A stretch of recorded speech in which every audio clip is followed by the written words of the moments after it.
السلام علیکم ناظرین، ایک نئے پروگرام سٹی ایٹ 10 میں ہم آپ کو خوش آمدید کہتے ہیں۔ اور آج ایک نئی صبح جس کا آغاز ہو چکا ہے، اس میں ہم دعا کرتے ہیں کہ اللہ تعالیٰ آپ کے لیے ڈھیروں ڈھیر خوشیاں لے کے آپ کی چوکھٹ پہ پہنچائے، فرشتوں کی ذمہ داری لگائے کہ جناب آج تمام جو مصیبتیں ہیں ان تمام پیارے لوگوں سے، محمد کے امتیوں سے، جناب صلی اللہ علیہ وآلہ وسلم، ان کے امتیوں سے دور رکھی جائیں۔ اور اسی دعا کے ساتھ ہم آج کے پروگرام کا آغاز کرتے ہیں۔ اور آپ کو جیسا کہ پتہ ہے کہ روزانہ کی بنیاد پہ ہماری کوشش ہوتی ہے کہ شو کے آغاز میں ہی کوئی نہ کوئی بات ایسی کی جائے یا کوئی نہ کوئی میسج آپ تک ایسا پہنچایا جائے جس سے آپ کی نہ صرف دنیا بہتر ہو سکے بلکہ آخرت بھی وہاں پہ بھی بہتری کا مقام جو ہے وہ آ سکے۔ تو ہمارا سیگمنٹ ہوتا ہے ایک دن ایک نیکی، اس کی طرف چلتے ہیں۔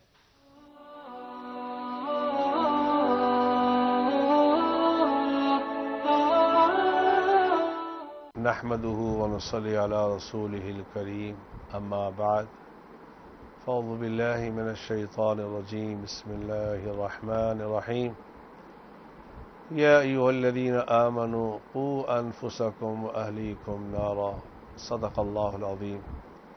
آج کا میرا پیغام والدین کے نام، اپنے بچوں پر توجہ دیں، اپنے بچوں پہ توجہ دیں۔ یہ ہماری نسل موبائل کے استعمال کی وجہ سے تباہ ہو چکی ہے۔ پہلے تو ماں باپ توجہ دیا کرتے تھے اپنے بچوں پہ، آج ابا کو پتہ نہیں، اماں کو پتہ نہیں کہ ہمارا بیٹا رات کو کتنے بجے سوتا ہے، کیا دیکھتا ہے۔ یہ ہماری آنے والی نسل تباہ ہو رہی ہے۔ ماں باپ کی ذمہ داری صرف ان کو کھانا کھلانا نہیں ہے، ان کی ذمہ داری جہنم کی آگ سے بچانا بھی ان ماں باپ کی ذمہ داری ہے۔ میں آپ سے التماس کروں گا سونے سے پہلے اپنے بچوں سے موبائل لے لیا کرو تاکہ وہ فجر کی نماز جماعت کے ساتھ ادا کر سکیں۔ اللہ مجھے بھی آپ کو بھی توفیق عطا فرمائے، آمین آمین آمین۔ بالکل ٹھیک کہا آپ نے۔ جس طرح سے ٹیکنالوجی جو ہے اس کے بہت سارے فائدے ہیں، نقصان بھی ہیں، تو ہمیں کوشش کرنی چاہیے خاص طور پہ بچوں کو جو ہے وہ نیچرل انوائرمنٹ کے اندر رہنے دیا جائے۔ ان سے یہ جو گیجٹس ہیں جو کہ ان کی سٹڈیز کو بھی ڈسٹرب کرتا ہے اور معمول جو زندگی کا ایک بنا ہوتا ہے وہ بھی کافی حد تک ڈسٹرب ہوتا ہے، تو جہاں پہ ہر چیز کے فائدے ہوتے ہیں وہاں پہ اس کے نقصان بھی ہوتے ہیں۔ تو آگے بڑھتے ہیں جناب۔ جیسا کہ آپ کو پتہ ہے کہ جناب شہر فیصل آباد کے اندر گرمی جو ہے وہ دن بدن بڑھتی چلی جا رہی ہے اور درجہ حرارت بھی دن بدن بڑھ رہا ہے۔ یوں محسوس ہو رہا ہے کہ گرمیوں کی آب و تاب جو ہے وہ اسی مہینے سے شروع ہوگی۔ جو جون جولائی میں جا کے دیکھنا ہے اس کا آغاز جو ہے وہ اب یہاں سے ہو چکا ہے۔ لیکن آج کا موسم کیسا رہے گا شہر فیصل آباد کا، دیکھتے ہیں ٹوڈیز ویدر میں۔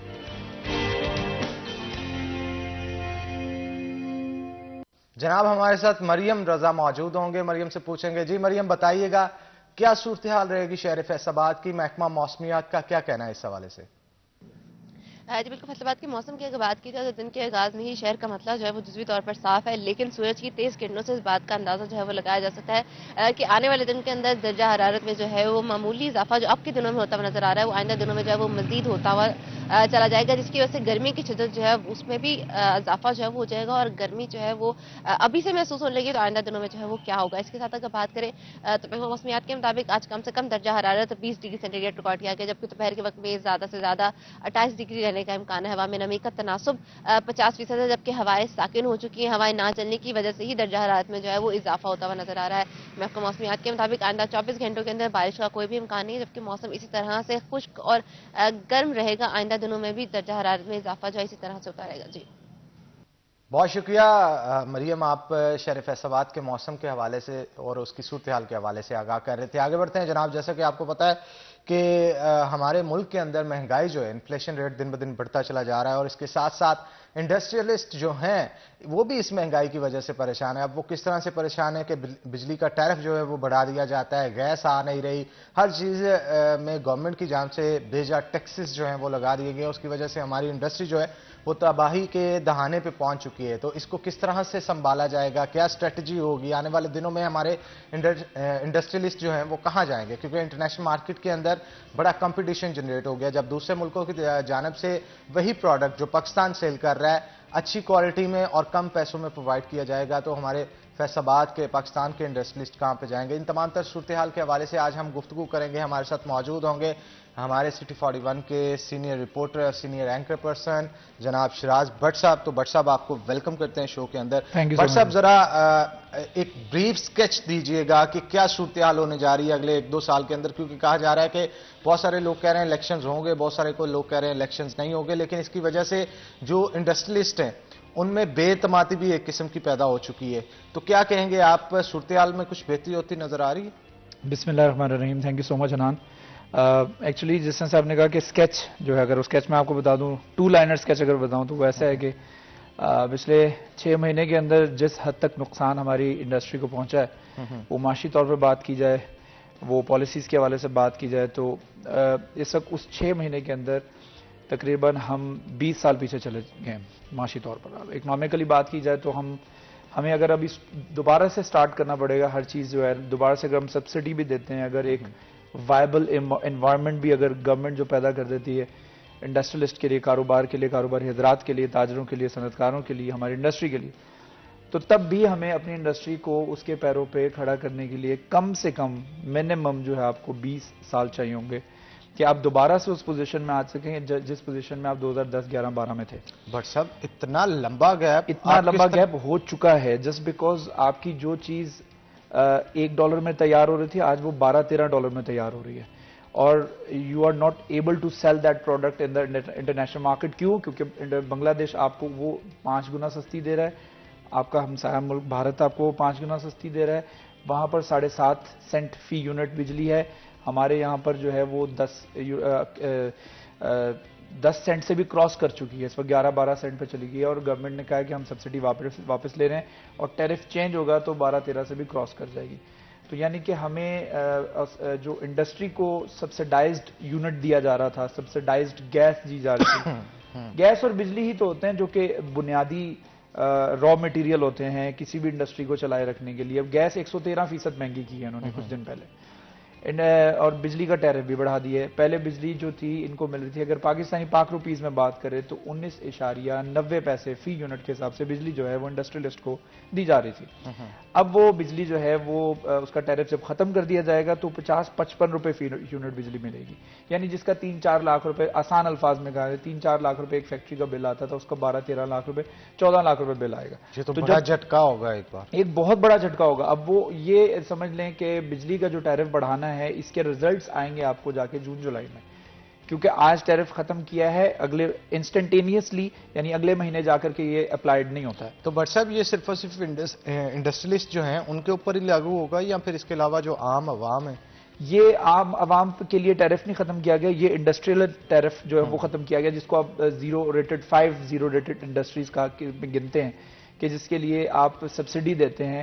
اور وہ سبسڈی کیوں دیتے ہیں, 5 ریٹڈ کیوں کہا جاتا ہے, تاکہ یہ وہ انڈسٹری ہے جو نوکریاں پیدا کر رہی ہے, یہ وہ انڈسٹری ہے جو روزگار کے مواقع پیدا کر رہی ہے اور بڑے اسکیل کے اوپر جابز دے رہی ہے, یہ وہ انڈسٹری جو کہ ملک کا ریونیو جنریٹ کر کے دے رہی ہے. بینکوں کے اندر LCs کھلتی ہیں, بینکس کام کرتے ہیں, ٹیکسز جمع ہوتے ہیں, حکومتیں چلتی ہیں, تو یہ انڈسٹری چلتی ہے. تو اس وجہ سے حکومت جو ہے پھر اس کو 5 ریٹڈ میں کاؤنٹ کرتی ہے کہ ہم آپ اتنا کچھ کر رہے ہیں حکومت کے لیے, اتنا کچھ کر رہے ہیں کنٹری کے لیے, تو ہم آپ کو پے بیک یہ کرتے ہیں, آپ کے سیلز ٹیکس ریفنڈز ٹائم پر دیں گے, آپ کے DLTL ٹائم پہ دیں گے, ہم آپ کو 5 ریٹڈ کر دیں گے, آپ کو سبسڈائز بجلی دیں گے, سبسڈائز گیس دیں گے. اب یہ ساری چیزیں جب ملیں گے نہیں, اس وقت سب سے بڑا مطالبہ, سب سے بڑی ڈیمانڈ جو انڈسٹری کی اور تاجروں کی وہ یہی ہے کہ ہمیں ایز اے اسٹیک ہولڈر جو ہے وہ ریاست کا حصہ سمجھا جائے, اور کوئی بھی فیصلہ ہمارے لیے کرنا ہے. اگر آپ گورنمنٹ میں ہیں اور ہم انڈسٹریلسٹ ہیں, آپ کوئی پالیسی بنا رہے ہیں, میرے لیے بنا رہے ہیں, مجھ سے پوچھے بغیر بنائیں گے تو پھر تو اس کے کانسیکوینسز برے ہوں گے, اس کے نیگیٹو نتائج ہوں گے. اگر آپ مجھے اعتماد میں لے کے کوئی پالیسی بناتے ہیں کہ یار میں آپ کے لیے یہ کرنے جا رہا ہوں, تو وڈ دیٹ بی پاسبل کہ آپ اس میں گزارا کر لو گے؟ میں کہوں گا میرے سے تو نہیں ہوتا.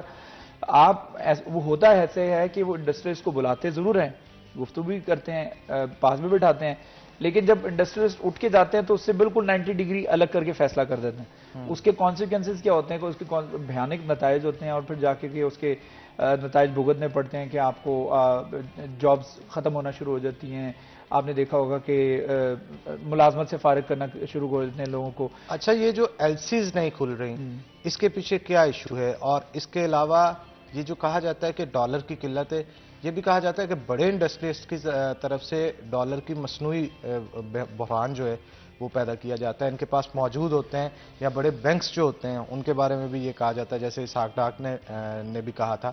تو اس سے کتنا فرق پڑتا ہے؟ اس حوالے سے تھوڑا سا دیکھیں. ایک چیز تو کنفرم ہے کہ آپ اگر اس چیئر پہ بیٹھے ہیں تو آپ کو اس کے خد و خال پتہ ہیں. آپ کو پتہ ہے میں نے کب اور کیا بولنا ہے اور کون سی چیز کو سکپ کرنا ہے. آسان الفاظ میں گورنمنٹ کو پتہ ہے، گورنمنٹ میں جو لوگ بیٹھے ہیں ان کو پتہ ہے کہ ہم نے معاشی صورتحال کو کس طرح سے بہتر کرنا ہے. دے آر بزنس اونرز، اور ان کے اپنے پرسنل لیول پہ بات کی جائے تو بڑے بڑے اچھے بزنس چل رہے ہیں اور بڑے ویل اسٹیبلشڈ بزنس چل رہے ہیں. تو جن حکومت کو پتہ ہے کہ کہاں پہ کون سی پالیسیز کو چینج کیا جائے تو ڈالر جو ہے وہ کنٹرولڈ ہو جائے گا، کون سی پالیسیز کو چینج کیا جائے تو ڈالر جو مستحکم ہو جائے گا، اور ایک وائبل انوائرمنٹ پیدا ہوگا خاص طور پر انڈسٹریلسٹ کے لیے. لیکن اس کے باوجود اگر گورنمنٹ نہیں کر رہی ہے تو یہ اس میں ایسا لگتا ہے جس طرح سے چیمبر کی طرف سے یہ موقف اختیار کیا گیا کہ ایک منظم سازش کے تحت ایک منظم طریقے سے انڈسٹری کو ہمیں محسوس ہو رہا ہے جیسے گرانے کی کوشش کی جا رہی ہے. کیونکہ گورنمنٹ کو پتہ ہے یہ فیصلہ میں لوں گا آج تو اس کا 2 مہینے بعد کانسیکوینسز کیا ہوں گے. آپ نے کہا ایل سی نہیں کھل رہی. ایل سی کھلنے سے یہ ہوتا ہے ہم امپورٹ بیسڈ کنٹری ہیں. ہماری 70% we are based on the import. ہمارا یہ شرٹ تیار ہوتی ہے، کوٹ تیار ہوتا ہے، اس کا بٹن تک ہم امپورٹ کرتے ہیں، اس کی زپ تک ہم امپورٹ کرتے ہیں. ہمارے یہ سارا را مٹیریل ہے. 10 کروڑ 12 کروڑ 15 کروڑ کے آرڈرز پڑے ہوئے انڈسٹریلسٹ کے پاس ان کی فیکٹریز کے اندر صرف 10 لاکھ روپے کی زپس نہ آنے کی وجہ سے. وہ 10 لاکھ کی زپس کہاں پڑی ہوئی ہیں؟ وہ کنٹینرز کی شکل میں، اور سینکڑوں کنٹینرز آج بھی بندرگاہوں کے اوپر پڑے ہوئے ہیں. وہ بحال نہیں ہو رہے، اور وہ بحال ہوں گے تو یہاں سے ان کی شپمنٹس جانا شروع ہوں گی. ہم کہیں کہ ہم امپورٹ کو آج مکمل طور پر بین کر دیتے ہیں، میڈ ان پاکستان کی کیمپین چلاتے ہیں، پاکستان کی مینوفیکچرنگ کی ہوئی مصنوعات کو یوز کریں گے، پروڈکٹ کو یوز کریں گے، اس کے علاوہ باقی چیزوں کا بائیک آؤٹ کر دیں گے. That is not technically possible. آپ نہیں کر سکتے ہو. You are based on import. ہم جب ایکسپورٹ کرتے ہیں تو اس کے لیے را مٹیریل کو پہلے امپورٹ کرتے ہیں. یا تو پھر آپ ایسا کریں نا کہ یہاں پر پریمیم کوالٹی کی چیزیں بنانا شروع کر دیں. یہاں پہ ہماری مینوفیکچرنگ بڑے لیول پہ اچھی ہو جائے. لاہور کے اندر انڈسٹریل ایریاز ہیں، فیصل آباد کے اندر فیڈمک ہے، علامہ اقبال انڈسٹریل اسٹیٹ ہے. تو یہاں پہ اگر ہم اتنی اچھی ڈیولپمنٹ کر لیں کہ یہاں پہ ہماری لوکل مینوفیکچرنگ بھی اسٹرانگ ہو جائے کہ ہم ڈیپینڈنسی رہے ہی نہ ہماری. ہمیشہ جو بڑا انڈسٹریلسٹ ہے وہ تو کوشش ہوتی ہے کہ پورا کا پورا یونٹ خود ہی لگائے، A to Z جتنے بھی چیزیں چاہیے ہوتی ہے وہ خود سے کرے. تو بٹ صاحب اس چیز پہ کیوں نہیں دھیان دیا جا رہا؟ کیا مشینری امپورٹ نہیں کی جا رہی، یا اس کا کوئی اسکیجول نہیں بن پا رہا کہ یہ زپس جو آپ نے کہی باہر سے بھی تو امپورٹ کرتے ہیں نا، تو اس کے یونٹس یہاں پہ کیوں نہیں لگائے جاتے؟ یہاں پر جب لوکل مینوفیکچرنگ ہوتی ہے تو آپ کا جو انٹرنیشنل بائر ہے ہی گیٹس ٹو نو اٹ. اس کو پتہ لگ جاتا ہے کہ یہ زپ جو ہے یہ لوکل لگی ہوئی ہے. میں نے آپ کو کہا تھا کہ یہ پریمیم کوالٹی کی لگانی ہے. ہم پریمیم کوالٹی نہیں بنا رہے. میں آپ کو ایک کیوں نہیں بنا پا رہے؟ ایشو کیا ہے اس کے پیچھے؟ ہمارے پاس مٹیریل نہیں ہے، ہمارے پاس لیبر کو کاسٹ پورا کر رہی ہے. اگر وہ زپ کوئی ایک بندہ پریمیم بناتا ہے اس کو وہ زپ جتنے میں کاسٹ کرے گی اتنے میں بکے گی نہیں لوکل سطح پہ. وہ سپوزٹلی وہ بنا رہا ہے ایک زپ اس کو 100 روپے کی پڑ رہی ہے. وہ 100 روپے کی اس کی زپ جو ہے وہ مارکیٹ میں جب جاتا ہے وہ کہیں گے 80 روپے لے لو، 70 روپے لے لو. ہماری تو اتنی بائنگ پاور ہے، ہم تو اتنے کی لے سکتے ہیں لوکل پہ. لوکل پہ خریدنے کی ہم امپورٹ کر لیتے ہیں مہنگی، لوکل پہ خریدنے کی ہماری پاور نہیں. اسی وجہ سے ہم جب اس کا الٹرنیٹ بناتے ہیں، آپ کھانے پینے کی بات کر لیں، کوئی ایک بٹر ہے، کوئی چاکلیٹ سپریڈ ہے، کوئی اس طرح کی ہم کوئی چیز بناتے ہیں، ہم اگر انٹرنیشنل سٹینڈرڈز کو دیکھتے ہوئے اس کا تھوڑا سا کاپی کرنے کی کوشش کرتے ہیں، آپ نے دیکھا ہوگا اس کے ٹیسٹ میں فرق آیا تھا. آپ ایک دفعہ یوز کریں گے پاکستان کی میڈ، اس کے بعد آپ اس میں آپ کہیں گے وہ امپورٹڈ ہی لے دیں. اس کی وجہ یہ ہے کہ آپ کو ٹیسٹ میں فرق نظر آئے گا. جب ہم اس کے اندر کوالٹی کے اندر چینجنگ لے کے آتے ہیں تو پھر اس کی کوالٹی گر جاتی ہے. اس کی پرائس کم کرنے کی کوشش کرتے ہیں، کوالٹی گر جاتی ہے. تو اس وجہ سے یہ کہنا کہ یہاں پر انوائرمنٹ پیدا کرنا کہ آپ لیبر سستی ہو، بجلی سستی ہو، گیس سستی ہو، تو اس سے یہ ہوگا کہ انڈسٹریلسٹ یا پھر جو مینوفیکچرنگ پلانٹ لگا رہا ہوگا اس کو آٹومیٹکلی وہ چیزیں. آپ کو کیا لگتا ہے یہاں پہ فیصل آباد کے اندر پوری دنیا کی ڈائپرز بنانے والی سب سے تیسری بڑی فیکٹری ہے فیصل آباد کے اندر. Can you imagine? آپ گوگل کرو آپ کو اس کا نام ملے گا. فیصل آباد کے اندر کار مینوفیکچرنگ پلانٹس لگے تھے فیڈ میک کے اندر. کیا پاسبل نہیں ہے یہاں پر پریمیم کوالٹی چیزیں بن سکیں؟ یہاں بنتی ہیں, لوگوں کو وائبل انوائرمنٹ دیں گے. اب آپ نے وہاں پر فیڈ میک کے اندر 10 سال کا ٹیکس فری ایک سسٹم دیا ہوا ہے. وہ اگر ہاف ڈیکیڈ کے لیے آپ کسی انڈسٹریلسٹ کو کہتے ہیں ہم آپ کو ٹیکس فری کر دیتے ہیں, آپ ہمارے پاس یہاں پہ انڈسٹری لگائیں, آپ دیکھیں آپ کے پاس وہاں پہ آگے چائنا سرمایہ کاری کر رہا ہے, فرانس سرمایہ کاری کر رہے ہیں, لوگ کر رہے ہیں. آپ لوگوں کو جب وائبل اور ایک فرینڈلی انوائرمنٹ دیں گے, ایک ماحول دوست ان کو انوائرمنٹ دیں گے, تو اس سے یہ ہوگا کہ انڈسٹری لگے گی. جب آپ کہیں گے کہ آپ کی انڈسٹری لگنے سے پہلے ہی آپ کو پتہ لگ جائے گا کہ آج میں نے میٹر لگوانا ہے, اور میٹر لگنے کے بعد مجھے پتہ لگے گا میرا جو انڈسٹریل یونٹ ہے وہ عام ڈومیسٹک یونٹ سے بھی زیادہ مہنگا ہے. حل کیا ہے بٹ صاحب؟ اس کا حل یہی ہے کہ ہم جو ہے وہ قومی خزانے سے صحیح سبسڈی کو جاری رکھیں. بجلی اور گیس کے اوپر سبسڈی جاری رہے گی, انڈسٹری چلتی رہے گی. اچھا چلیں اسے دوسرے ملکوں سے کمپیئر کرتے ہیں, امریکہ یا یو کے کی طرف, وہ کتنا سبسڈائز کرتے ہیں ان چیزوں کو؟ میں نے آپ کو بتایا کہ اس وقت بنگلہ دیش میں, اور میں یہ سب سے زیادہ پرائسز بتا رہا ہوں, بنگلہ دیش میں اور انڈیا میں 7.5 اور 6 سینٹ فی یونٹ بجلی ہے. نہیں, بجلی ہونا اور سبسڈائز کر کے وہ سبسڈائز کر کے دے رہے ہیں. ٹھیک ہے, وہ سبسڈائز کر کے 7.5 دے رہے ہیں, اور جو کہ ہمارے یہاں پر تقریباً ڈبل سے بھی زیادہ ہمارے یہاں پہ کاسٹ ہے. تو کیسے ممکن ہے کہ ایک چیز آپ کو جو انڈیا وہ اس کے جو کسٹمر ہے supposedly he is sitting in Europe, وہ یورپ بیٹھا ہے, اسپین بیٹھا ہے, وہ نیدرلینڈ بیٹھا ہے, ہالینڈ بیٹھا ہے, واٹس ایور, وہ وہاں سے آرڈر کرتا ہے, وہ کہتا ہے پاکستان میں. اب آپ یہ یقین کریں کہ ایکسپورٹرز یہاں پہ کئی ایسے ہیں جن کے 10-10, 12-12, 15-15 سال پرانے کسٹمرز جو ہیں وہ موو آن کر رہے ہیں ساتھ والی کنٹریز کی طرف. کیوں؟ کیونکہ یار you guys are so expensive, آپ بہت مہنگے, ہم ادھر چلے جاتے ہیں. اب 15-15 سال پرانے کسٹمرز جو کہ آپ کے اوپر یقین رکھتے تھے, آپ کے ساتھ بزنس کر رہے تھے اور سالہ سال آپ کے ساتھ اٹیچ تھے, آج وہ کیا کر رہے ہیں, وہ موو آن کر رہے ہیں انڈیا میں, ویتنام میں, بنگلہ دیش میں.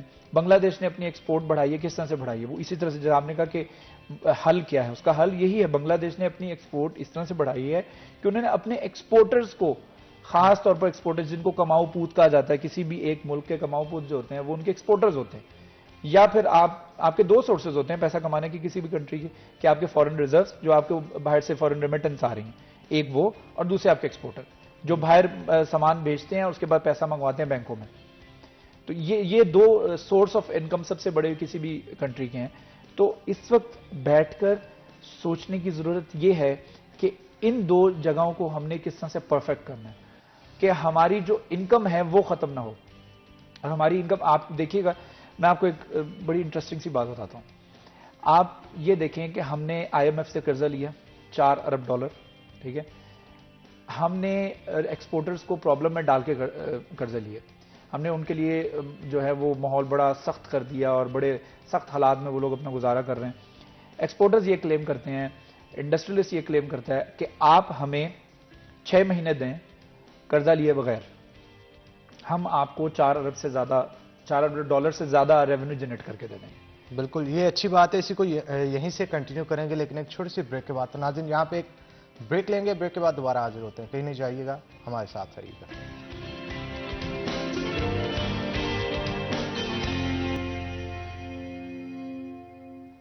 ویلکم بیک ناظرین, بریک کے بعد خوش آمدید. بریک کے بعد ہمیں کاشف ضیاء صاحب نے جوائن کیا جو کہ فارمر چیئرمین ہیں PHMA کے, تو آپ کو جناب ویلکم کرتے ہیں شو کے اندر. تو کاشف صاحب بتائیے گا, بریک پہ جانے سے پہلے شراز بٹ صاحب سے بھی یہی گفتگو ہو رہی تھی کہ بجلی کا ٹیرف جو بڑھا ہے اس کی وجہ سے, اور اس کے ساتھ ساتھ گیس کے نان اویلیبلٹی کی وجہ سے بہت ساری پرابلمس کو فیس کرنا پڑا ہے, ایکسپورٹس میں کمی آ رہی ہے دن بدن. تو آپ کیونکہ فارمر چیئرمین بھی رہ چکے ہیں PHMA کے, تو کیا اسٹریٹجی اب نیکسٹ کیا بنائیے آپ؟ دیکھیں, سب سے پہلے میں اگر سٹارٹ دوں, فیبرری کے جو ایکسپورٹ کے فگرز آئے ہیں اس کو لاسٹ ایئر سے کمپیریزن اگر کیا جائے تو -28% پہ گیا ہے, 28% ڈکلائن ہے اس میں. اب 28% کا جو ڈکلائن ہے, اس کے اندر پولیٹیکل انسٹیبلٹی ہے, جو سینٹیمنٹ اس ٹائم پہ ڈیولپ ہو چکا ہے پورے پاکستان میں کہ بزنس فرینڈلی انوائرمنٹ نہیں ہے. اس کے ساتھ ساتھ اگر دیکھا جائے کہ آپ کی بجلی کی اور گیس کی جو پرائسز ہیں وہ گورنمنٹ اس کو سبسڈی کا نام دیتی ہے. سبسڈی تو تھی نہیں, لیکن یہ کہ وہ بھی جو سبسڈی ہے وہ بھی واپس لے لی گئی. اس کے بعد انفلیشن کا جو ریٹ ہے وہ اس ٹائم پہ 31% کو ٹچ کر چکا ہے. اگر ان سارے فیکٹرز کو آپ ایکیومولیٹ کرو تو آپ کی کاسٹ وائبل ہی نہیں ہے کہ آپ انٹرنیشنل کمپیٹ کر سکو. آپ کے ساتھ بنگلہ دیش بیٹھا ہوا ہے, انڈیا بیٹھا ہوا ہے. ہماری آلویز جو گورنمنٹ سے ڈیمانڈ رہی ہے کہ ہمیں ریجنل جو کمپیٹیٹیو ریٹس ہیں وہ الاؤ کیے جائیں. کہ جو بنگلہ دیش میں پرائس ہے, جو انڈیا میں پرائس ہے, تاکہ اگر ہم اپنی پروڈکٹ بیچنے جا رہے ہیں تو ہمارے کمپیٹیٹرز میں بنگلہ دیش سارے کے سارے آرڈرز وہ اٹھا رہے ہیں. تو اگر ان کی پرائسز ہمارے سے سستی ہوں گی تو ظاہری بات ہے کسٹمر کو تو پرائس چاہیے. پچھلے ایک سال کے اندر آپ کی ایکسپورٹ میں کتنی کمی آئی؟ ہماری ایکسپورٹ جو اگر پرٹیکولر ہماری پی ایچ ایم اے کی بات کی جائے تو 32% گروتھ والا جو سیکٹر تھا وہ اس ٹائم پہ میرے خیال میں -4% پہ جا چکا ہے. اوور آل جو ہے -4% پہ جا چکا ہے. یعنی یہ 36% کے قریب ہے جو کہ ڈکلائن آیا ہے اس میں. ڈکلائن ہے. اور یہ وہ چیزیں ہیں کہ 32% گروتھ والا سیکٹر تھا, اور یہ اس شہر سے بیٹھ کے آپ بات کر رہے ہو جہاں پہ نعرہ لگا تھا کہ ہمارے اس شہر میں جو سکلڈ ورکر ہے اس کی کمی ہو چکی ہے. ہمیں کوئی انسٹیٹیوٹ گورنمنٹ سے, ہم انسٹیٹیوٹس کی ڈیمانڈ کر رہے تھے, بجلی گیس اور ریفنڈ کی چیزوں سے ہم نکل چکے تھے. گورنمنٹ سے ہم آلویز ڈیمانڈ کیا کرتے ہیں؟ بجلی, گیس, ریفنڈس, 3 چیزوں کے بعد آگے ختم ہو جاتا ہے. لیکن 1 سال پہلے کی اگر بات کی جائے تو سچویشن یہ ہوگی تھی, ہم بجلی, گیس اور ریفنڈس کو بھول کے ہم آگے ٹرانسفارمیشن کی بات کر رہے تھے. اچھا صاحب, یہ مجھے تھوڑا سا گائیڈ کیجئے گا کہ ہمیشہ گفتگو کی جاتی ہے گورنمنٹ کی طرف سے یہ بڑھا دیا, یہ کر دیا, وہ کر دیا. وہ کسی نہ کسی چیز کو دیکھ کے, کوئی نہ کوئی تھنک ٹینک تو ان کے پاس بھی ہوگا نا, کوئی نہ کوئی سرکمسٹانسز کو دیکھ کے انہوں نے چیزوں کا ٹیرف جو ہے وہ بڑھایا ہوتا ہے. تو کیا آپ کے ساتھ کلیبریشن نہیں کی جاتی, یا آپ کو اعتماد میں نہیں لیا جاتا, بتایا نہیں جاتا کہ اس وجہ سے ہم کر رہے ہیں؟ اور اگر اس وجہ سے کر رہے ہیں کہ آپ کا بھی کوئی تھنک ٹینک موجود ہے جو کہ ان کے ساتھ کلیبریٹ کر کے کوئی درمیانی راستہ نکالے؟ اب آپ یہاں سے اندازہ کریں کہ 1 سال ہو گیا گورنمنٹ چینج ہوئی بھی. اس ایک سال کے اندر اسحاق ڈار صاحب آئے ہیں, مفتاح اسماعیل صاحب آئے ہیں. مفتاح اسماعیل صاحب کے ساتھ ہماری ٹوٹل 2 میٹنگز ہوئی تھیں, اور وہ بھی ہم نے پروٹیسٹ کیا تھا اپنی ایسوسیشن میں, دین انہوں نے بلایا تھا, ادروائز انہوں نے کبھی بھی نہیں بلایا. اسحاق ڈار صاحب سے تو خواب ہی رہے گا ہمارا کہ کبھی ملاقات ہو سکے گی, کیونکہ جتنی بھی پرائسز انکریز ہو رہی ہیں اس کے اوپر کوئی اسٹیک ہولڈرز کو لوپ میں نہیں لیا گیا, نہ کسی ایسوسیشن کو, نہ کسی چیمبر کو, کسی کو بھی آن بورڈ نہیں لیا جاتا کہ آگے آنے والے ٹائم. اور ہمیں تو یہ نہیں پتا کہ اگلے مہینے میں جو ہم نے بل پے کرنے ہیں اس کے اوپر ٹیرف کیا لگے گا, کیا ریٹ لگے گا. آج اناؤنس ہوا کچھ, آج کل کی خبر یہ آ رہی ہے کہ آپ کا انٹرسٹ ریٹ جو ہے وہ بھی چینج ہونے جا رہا ہے. اس کے بعد آلریڈی انٹرسٹ ریٹ آپ کا 20-21% پہ ٹچ کر رہا ہے. تو اگر پھر فردر اس میں انکریز کریں گے تو جو لارج سیل مینوفیکچرنگ ہے, جنہوں نے اتنا زیادہ پیسہ انویسٹ کیا تھا صرف یہی سوچتے ہوئے کہ ہماری ایکسپورٹ بڑھ رہی ہے, جنہوں نے اپنی فیکٹری کی کنسٹرکشن کے اوپر پیسے لگا رہے تھے, مشینری کی امپورٹ کے اوپر لے کر آ رہے تھے, اب انہوں نے انویسٹمنٹ کر چکے ہیں. اب اس کے اوپر جو انٹرسٹ ریٹ چارج کریں گے وہ اتنے پرسنٹ پہ کس کو وائبل رہے گا؟ لوگ اپنی فیکٹری بند کریں گے اور ڈیفالٹ ہوں گے. اسی لیے یہ کہا جاتا تھا کہ کووڈ کے ڈیز میں جس طرح سے ایکسپورٹ بڑھ رہی ہیں, یہ کھلنے کی دیر ہوگی ساتھی ممالک جیسے بھارت اور بنگلہ دیش وغیرہ, تو جیسے وہ کھلیں گے تو ہماری ایکسپورٹ ایک دم سے جو وہ نیچے آئے گی. تو دیکھیں, یہ تو ہم نے اپنے پاؤں کے اوپر خود ہی کلاڑی ماری ہے. جو سچویشن تھی, جو سینٹیمنٹ بن چکا تھا کہ کسٹمر کو ٹرسٹ چاہیے ہوتا ہے کہ اس کنٹری سے ہماری پروڈکٹ آ رہی ہے اور ہماری پرائسز وائبل ہے اور لانگ ٹرم پلاننگ جو ہے وہ, اور بیسیکلی جو گورنمنٹ نے نعرہ لگایا ہوا تھا لاسٹ ٹائم پہ وہ یہی تھا کہ ایکسپورٹ کو بڑھاؤ. اور اس ٹائم پہ میرے خیال میں گورنمنٹ کی یہ پرائورٹی نہیں ہے. جب آئی ایم ایف سے آپ نیگوشیٹ کر رہے ہو, آپ نے یہ تو مد نظر رکھنا ہے کہ ضروری نہیں ہے کہ وہ صرف ایکسپورٹر کے اوپر سے ہی کہہ رہے ہیں کہ آپ ایکسپورٹر کے اوپر یہ چیزیں امپلیمنٹ کرو. انہوں نے تو آپ کو کہا ہے آپ نے ریونیو کلیکٹ کرنا, انہوں نے یہ نہیں آپ کو بولا کہ آپ پرٹیکولر سیکٹر کے اوپر لگاؤ. وہ یہ کہتے ہیں آپ سبسڈیز واپس لو, انہوں نے یہ نہیں کہا کون سے سیکٹر سے لینی ہے. اب یہ کہ there are so many ways کہ اگر آپ سبسڈی واپس لے رہے ہو, اور بیسیکلی یہ بھی سبسڈی نہیں ہے, یہ آپ کے جو لائن لاسز ہیں, جو ڈفرینٹ ڈسکوز کے جو لائن لاسز ہیں وہ ادھر فیسکو سے کیوں لیے جا رہے ہیں؟ اگر ہمارے یہاں پہ ریکوری 99% ہے, اگر ہم فیسکو 99% بل پے کر رہے ہیں تو ہم باقی ملک میں جہاں پہ لائن لاسز ہیں اس کے بل ہم کیوں پے کریں؟ اب جو انڈسٹریلسٹ یہاں پہ بیٹھا, فیصل آباد کا انڈسٹریلسٹ اپنا پورا بل پے کر رہا ہے, تو ہم دوسروں کے بل بھی بھر رہے ہیں. تو جب دوسروں کے بل بھرنے ہیں تو ہمارا جو ٹیرف ہے, جو ریٹ ہے وہ بڑھ جاتا ہے. اور یہ جو برائے نام کا جو سبسڈی کا نام لیا گیا ایکسپورٹر کو دی گئی, یہ سبسڈی نہیں ہے, دوسروں کے لائن لاسز ہیں جو ہمارے اوپر, ہم آلویز ڈیمانڈ کرتے ہیں کہ ہمارے اوپر نہ ڈالیں. ریبیٹس کے حوالے سے بھی بتا دیں تھوڑا سا, کیا واپس مل رہے ہیں آپ؟ ریبیٹس جو ہیں وہ ریفنڈز اور ریبیٹس, ابھی پچھلے دنوں آپ نے دیکھا ہوگا کہ اسحاق ڈار صاحب نے میڈیا کے اوپر آ کے یہ بولا کہ شبر زدی صاحب جو ہے وہ کروڑوں کے ریفنڈز جو ہیں وہ جاری کر گئے. اب وہ ریفنڈز جو جاری کر کے گئے ہیں, ہم ایکسپورٹر کے اگر کوئی ریفنڈز ہے, میں کسی کو جسٹیفائی نہیں کر رہا, لیکن یہ کہ ریفنڈز میں تو ایکسپورٹر بھی آ رہا ہے. آئی ڈونٹ نو کہ ڈفرینٹ کون کون سے سیکٹر کا دیے, لیکن اگر ایکسپورٹر کی بات کی جائے تو ہمارے تو ریفنڈ وہ ہیں جو ہم نے پے کرنا ہے اور اپنا ہی پیسہ واپس لینا. تو اگر ہم آلریڈی گورنمنٹ کے اوپر انویسٹ کر رہے ہیں کہ 4-4 مہینے ہم نے اپنے ریفنڈ روکے ہوئے ہیں, 17% کو اگر 6 مہینے کے اوپر آپ ایکومولیٹ کرو تو 100% سے لمٹ کراس کر جاتی ہے. دیٹس مین کہ اگر 6 مہینے تک ہمیں ریفنڈز نہ ملے, ہمارے ٹوٹل کی ٹوٹل کیپٹل جو ہے وہ گورنمنٹ کے پاس.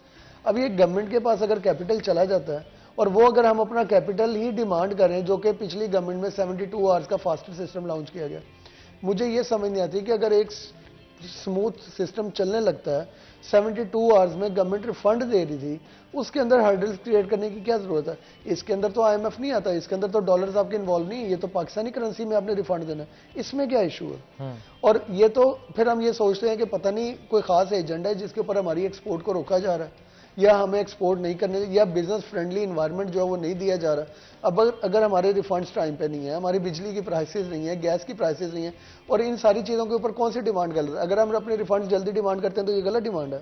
اگر ہم بجلی اور گیس کی پرائسز کے اوپر یہ کہتے ہیں, یہ نہیں ہم کہتے کہ سستی دے دو, یا ہم یہ نہیں کہتے کہ لوگوں کے جو ہے ان کو ٹیرف زیادہ لگاؤ ہمیں کم لگاؤ, ہم یہ کہتے ہیں کہ خطے کے جو ریٹ ہے ہمیں وہ دے دیں. کیا یہ غلط ڈیمانڈ ہے؟ اس کے اوپر کوئی پولیٹیکل افیلیشن ہے کسی کے ساتھ؟ یہ پالیٹکس سے ہٹ کے ہم ان سے ڈیمانڈ کرتے ہیں کہ ہمیں بزنس فرینڈلی انوائرمنٹ یہاں پہ دیں تاکہ ہم جا کے ایکسپورٹ کے آرڈر لے سکیں. سارے ایشوز آپ نے بتا دیے, اگر اب نہیں حل ہوتے اس کی کیا اسٹریٹجی ہوگی؟ میں تو یہ کہوں گا کہ ہم جہاد کر رہے ہیں یہاں پہ, ملک کو سروائیول کے لیے ہم جا کے جو جنگ لڑتے ہیں وہاں پہ انٹرنیشنلی, کہ ایک تو آرڈرز لے کر آ رہے ہیں, اپنے یہاں پہ جو مزدور ہیں ان کو پال رہے ہیں. اس ٹائم پہ یقین کریں مزدوروں کی یہ سچویشن ہے, کوئی ایک عام بندہ 25,000 روپے میں گزارا کر کے مجھے دکھائے. ہم نے منیمم ویج کو انشور کرنا ہے, جو جس بندے کو انسکلڈ ورکر کی 25,000 سیلری ہے اس کو وہ کیسے اپنا بجٹ مینٹین کرے گا, وہ کیسے بجلی کے بل پے کرے گا, یہ جتنا انفلیشن کا ریٹ ہو گیا وہ کیسے سروائیول کرے گا. ہمیں ان کے ساتھ اگر نہیں کھڑے ہوں گے تو ہمارے تو مزدور جو ہیں وہ ہمارے بازو ہیں, اگر وہ ہماری فیکٹریوں میں کام نہیں کریں گے تو ہم کیسے کریں گے؟ اگر آپ فیصل آباد کا کرائم ریٹ چیک کریں وہ کہاں پہ چلا گیا؟ اس کے پیچھے ریزن کیا ہے؟ یہ جتنی فیکٹریاں 50 to 60% لیس ورکنگ کر رہی ہیں, یہ صرف انہی کی وجہ سے کہ جب ان کو آپ روزگار نہیں دو گے تو انہوں نے کیا اپنا پیٹ پالنے کے لیے, اپنے بچوں کو پالنے کے لیے کوئی نہ کوئی آلٹرنیٹ ویز نکالنے. تو گورنمنٹ کو یہ بڑا سیریسلی اس کے اوپر نوٹس لینا چاہیے. ایک تو یہ کہ ہماری کسی ایسوسیشن کی کسی پولیٹیکل پارٹی سے کوئی افیلیشن نہیں ہے, ہمارے اپنا ہوتی ہیں بزنس کمیونٹی کی اپنی ہماری ڈیمانڈز ہیں, اور ڈیمانڈز بھی ہم وہ کر رہے ہیں کہ جو اپنے ملک کو آگے لے گا. اگر ڈالرز نہیں ہم کمائیں گے, پاکستان میں ڈالر نہیں آئے گا, اس ٹائم پہ پاکستان کے سروائیول کی صرف ایک ہی چیز ہے, ایکسپورٹ کرو یا فورن ریمیٹنس آئے. ایکسپورٹ کا بغیر آپ کو گزارا نہیں ہے, back bone of the country ہے. تو آپ کس طرح اس کو پیچھے پھینک سکتے ہو؟ آپ چاہتے ہوئے بھی اس کو پیچھے نہیں پھینک سکتے, آپ کے ملک کا سروائیول نہیں ہے. آئی ایم ایف سے اگر آپ نے $1 بلین کی بات کر رہے ہیں, اس کے پیچھے جو ہم نے 4 مہینے ہو گئے نیگوشیٹ کرتے ہوئے, 4 سے 5 بلین ڈالر کے ہم نے ایکسپورٹ کے آرڈر لوز کر دیے. تو اگر وہی آپ نے $1 بلین کی جو نیگوشیشن ہے آپ نے اگر ایکسپورٹر کو ریلیف دی ہوتا ہے, ایکسپورٹر کو سینٹیمنٹ ان کا پازیٹیو رکھا ہوتا, تو آج 4 سے 5 بلین ڈالر کی جو آپ کی ایکسپورٹ کم ہوئی ہے وہ آپ کے پیسے آپ کے ریزرو میں پڑے ہوتے ہیں یہاں پہ. بالکل ٹھیک. تو یہ ساری چیزیں یہ گورنمنٹ کو سمجھنے کی ضرورت ہے کہ ایکسپورٹر جو اور بزنس کمیونٹی جو ہے اس کا جو ٹرسٹ ہے وہ بلڈ اپ رکھنا بہت ضروری ہے. اور انٹرنیشنل جو سینٹیمنٹ ہے کہ ہمارا کنٹری جو ہے وہ ڈیفالٹ نہیں کرے گا, ہمارے کنٹری میں بہت زیادہ اچھے بہترین مواقع ہیں کہ آپ یہاں پہ انویسٹ کریں. فورن ڈائریکٹ انویسٹمنٹ جب تک نہیں آئے گی ہمارے ملک کا سروائیول نہیں ہے. بالکل ٹھیک ہے. آپ نے یہاں پہ ایک چھوٹی سی بریک لیں گے, بریک کے بعد دوبارہ حاضر ہوتے ہیں. آپ نے کہیں نہیں جانا, ہمارے ساتھ رہنا.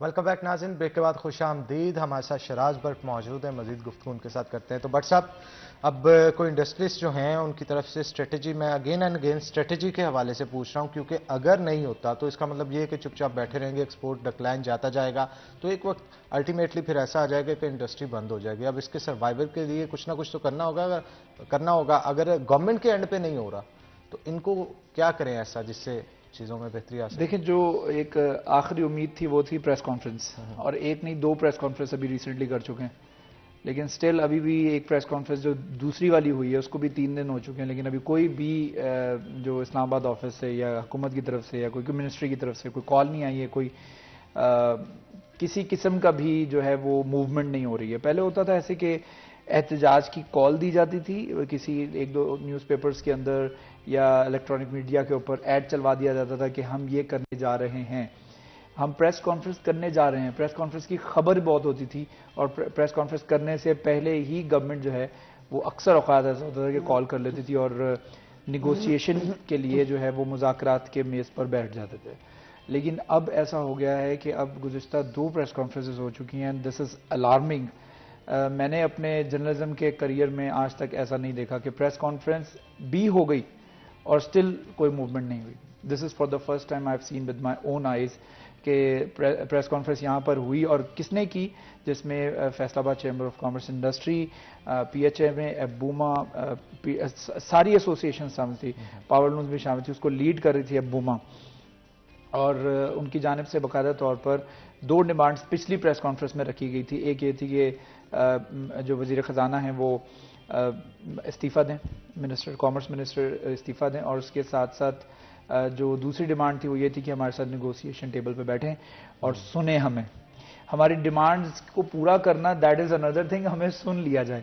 لیکن اب جس طرح سے کاشف ضیاء صاحب نے بتایا کہ اسحاق ڈار صاحب سے ملاقات کرنا پچھلی گورنمنٹ میں بھی، جب وہ لاسٹ ٹائم بھی وہ گورنمنٹ میں تھے تب بھی خاصا مشکل ہوتا تھا، اور انڈسٹریلسٹ کو صرف اتنا وقت دیا جاتا تھا کہ میں اس وقت لفٹ میں ہوں اور لفٹ سے فرسٹ فلور سے میں 5ویں فلور تک جا رہا ہوں، تو 5ویں فلور تک تمہارے پاس ٹائم ہے کہ جو بات کرنی ہے تو یو کین ٹاک.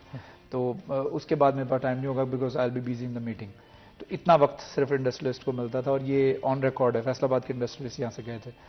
تو اتنا وقت جب ایک گورنمنٹ کے نمائندے یہ ایٹیٹیوڈ کچھ عجیب سا نہیں ہے ایسے؟ اگر آپ نے کسی کی سننی بھی ہے ٹھیک ہے، لیکن اس کو بتا رہے ہیں آپ کہ ایسے کروں گا، یہ جاؤں گا، وہ کروں گا، تو یہ میرا خیال ایک بالکل یہ تھوڑا سا ویئرڈ ہے، خاص طور پہ ان لوگوں کے لیے جو انڈسٹریلسٹ ہیں، آپ کے ملک کو ریونیو جنریٹ کر کے دے رہے ہیں، بڑے اسکیل کے اوپر روزگار کے مواقع پیدا کر رہے ہیں، اور آپ کی کنٹری کی معیشت کو سنبھالا انہوں نے. اب اس وجہ سے ہی تو فیصل آباد چیمبر نے پہلی دفعہ ڈیمانڈ رکھی کہ ہمیں پلر تصور کیا جائے اسٹیٹ کا، اور ہمارے بغیر جس طرح اسٹیٹ کے پلرز ہیں 5 پلرز ہیں، ہمیں we are the 6th pillar, ہمیں 6ٹھا پلر جو ہے تصور کیا جائے اور ہمارے بغیر ہمارے فیصلے نہ کیے جائیں. تو یہ ایک بہت بڑی ڈیمانڈ جو ہے وہ گورنمنٹ کے سامنے رکھی گئی. اب آپ کہہ رہے ہیں کہ آگے فور کاسٹ آپ کیا کر رہے ہیں؟ تو فور کاسٹ میں آگے یہ کر رہا ہوں کہ آگے یہی ہوگا کہ فیکٹریاں بند ہو جائیں گی، الٹرنیٹ شفٹس پہ چلیں گی، جو نائٹ شفٹ ہوتی وہ نہیں ہوگی، وہ آلریڈی کئی فیکٹریز کے اندر نہیں ہو رہی ہیں. تو اب جو سروائیو کر سکے گا وہ سروائیو کرے گا، جس کے پاس جتنے آرڈرز آ رہے ہیں. ابھی بھی ایسا ہو رہا ہے کہ آرڈرز ایکسپورٹرز کے پاس آتے ہیں، کاشف صاحب اس بات کو سیکنڈ کریں گے، ایکسپورٹرز ان آرڈرز کو آپس میں ڈسٹریبیوٹ کر لیتے ہیں، اتنا مینوفیکچر آپ کر لو، اتنا میں کر لو، تو تاکہ ہم دونوں کی فیکٹریاں بند نہ ہو، ایٹ لیسٹ ہمارے جو ملازمین کام کر رہے ہیں ان کا روزگار چلتا رہے، ان کا چولہا چلتا رہے. کیونکہ کئی مالکان ایسے ہیں، کئی انڈسٹریلسٹ ایسے ہیں جن کی فیکٹریوں کے اندر ملازمین اس وقت سے کام کر رہے ہیں جب سے فیکٹریاں بنی تھی. ایسے ورکرز ہیں. تو ان ورکرز کو جب آپ دیکھتے ہیں تو they look like a family to you. تو آپ ان کو دیکھتے ہوئے آپ سوچتے ہیں یار میں ان کے لیے کام کرتا ہوں، ان کے لیے کام کرتا ہوں، ورنہ وائبل نہیں ہے. آپ اس ماحول میں مجھے نہیں لگتا کہ فیکٹریز چل سکتی ہیں یا کارخانے چل سکتے ہیں یا کاروبار بڑے فلرش کر سکتے ہیں. آپ دیکھیں جس طرح سے بجلی اور گیس اور ریفنڈز کا معاملہ جو ہے وہ آج سے سال پہلے تھا ہی نہیں. آج سب سے بڑا مسئلہ یہ ہے، یعنی 1 سال کے اندر کتنی ڈیواسٹیٹنگ چینجنگ آئی ہے کہ آپ کی اکانومی جو ہے وہ it is deteriorated to a point کہ جہاں پر آپ کو یہ سوچنا پڑ رہا ہے کہ یار مجھے بجلی تھوڑی سستی دے دو. اور یہ ایکسپورٹر سوچ رہا ہے تو پاور لومز والے کا کیا حال ہوگا؟ تو آپ دیکھ رہے ہیں کہ آج وہی حساب ہو گیا جو آج سے 2-3 سال پہلے ہوا تھا. آپ کو یاد ہوگا پاور لومز جو ہے وہ ٹماٹر کے بھاؤ بک رہی تھی اور خریدنے والا کوئی بھی نہیں تھا، لوہے کے بھاؤ بک رہی تھی. اور وہی حال صاحب ایسے ہی ہوگا جیسے بٹ صاحب بتا رہے ہیں. بالکل جو حالات نظر آ رہے ہیں اس ٹائم پہ، تو ہر فیکٹری جو ہے وہ تقریباً 60% اپنا شٹ ڈاؤن پہ 30-40% پہ چل رہی ہے. اور اس ٹائم پہ میں ایک بات مینشن کرنا چاہوں گا کہ ابھی کل پرسوں بھی ہمارے آرمی چیف کی اور اسحاق ڈار صاحب کی بزنس کمیونٹی کے ساتھ میٹنگ ہوئی ہے. ہمیں تو ابھی تک یہ نہیں پتا وہ کون سی بزنس کمیونٹی سے جس سے میٹنگ ہوئی ہے، کیونکہ ڈیمانڈز ہم کر رہے ہیں، رو ہم رہے ہیں، پرابلمز ہمارے ہیں. آرمی چیف سے بھی ہم نے ریکویسٹ کی تھی پچھلی پریس کانفرنس میں کہ جی آنے والے وقتوں میں ہمیں کوئی خدا رہا اس کے اوپر سوچیں اور ہمیں کوئی اس طرح کی آگے کوئی پکچر دکھائیں کہ کہاں پہ ہم کھڑے ہیں، کس طرح کریں. ٹھیک ہے بزنس کمیونٹی کے ساتھ میٹنگ ہوئی ہے، بڑی اچھی بات ہے اگر پازیٹیو سینٹیمنٹ دیا ہے، لیکن ہمیں ابھی تک اس کا کوئی کسی نے لوپ میں نہیں. بالکل ہر چیز کو کوئی نہ کوئی تھوڑا ٹائم تو لگتا ہے نا. تو انشاءاللہ امید ہے کہ اللہ تعالیٰ جو ہے وہ چیزیں بہتری کی طرف لے کے جائے گے. Thank you very much but صاحب، آپ شو کے اندر آئے. کاشف صاحب آپ کا بھی بہت شکریہ. یہاں پہ ناظرین ایک چھوٹا سا بریک لیں گے، بریک کے بعد دوبارہ حاضر ہوتے ہیں. آپ نے کہیں نہیں جانا، ہمارے ساتھ رہنا.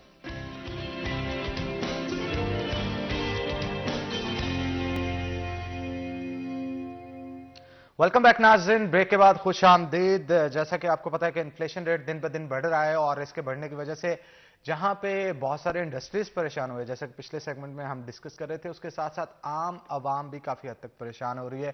اشیاء خورنوش جو ہیں ان کے ریٹس جو ہے وہ کافی زیادہ فلکچویٹ کر رہے ہیں. آج کے بھاؤ کیا ہوں گے، آج کیا سچویشن ہوگی